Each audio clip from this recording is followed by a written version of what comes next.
Несколько слов в заключение о сборнике стихов «А костер в ночи так быстро гаснет».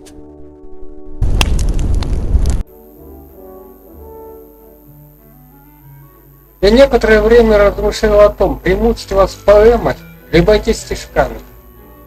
Решил обойтись стихами по двум причинам. Доставка к моему роману в стихах что-то не клеится.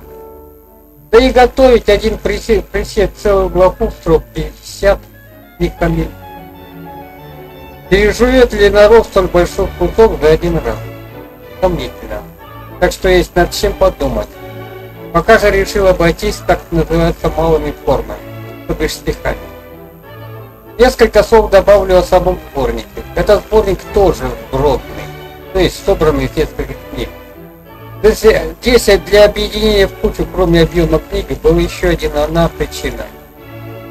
Однажды мне сказали, что парниша я мрачный, во что я не сразу поверил.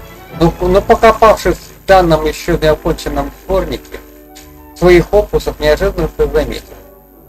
Почесав репу, я решил неожиданному выводу, что нужно разбавить свое старческое брюзжание более позитивными ранними стишочками. Поскольку я давно точил зуб на сборник, не спрашивая гусара о любви, так как он получился чересчур громоздким, первоначально я готовил его как 3 книги, свалив множество стихов в кучу и отнюдь не по теме. То я ощипал его как куренка для кулинарных целей приготовления нового сборника.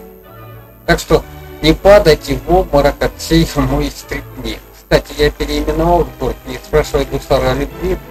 Теперь он называется более нейтральный. Кровь души я разлил по стаканам.